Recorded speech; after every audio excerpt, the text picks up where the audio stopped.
Welcome to a new GSM tutorial from UnlockResellers.com, your trusted source for unlock services, GSM activations, and credits. In today's video, we'll show you how to bypass MDM on a Samsung Galaxy A04e or A042F using Chimera Tool. First, open Chimera Tool, go to Utilities, and click Enable ADB with QR. You'll need to enter the serial number of the device. Once you do that, the tool will generate a QR code. Now take the phone and tap the welcome screen multiple times until the language selector appears. Press Next, and the phone will show the QR scanner.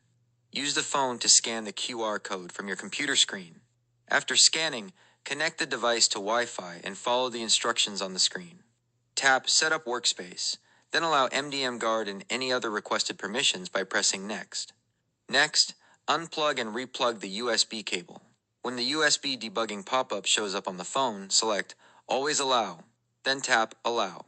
At this point, Chimera Tool will detect the device. Select the option called Remove KnoxGuard and let the tool do the work. The process may take a few minutes.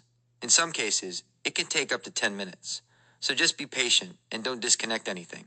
Once the operation is complete, your phone will restart without the MDM lock. Chimera Tool is one of the most powerful and reliable tools available for mobile technicians. It supports MDM bypass, FRP removal, carrier unlocks, and much more, with regular updates and wide model support. If you need Chimera credits, you can get them instantly from our website at UnlockResellers.com. Fast, secure, and trusted by GSM pros. Thanks for watching. Don't forget to like, subscribe, and hit the notification bell for more easy step-by-step tutorials.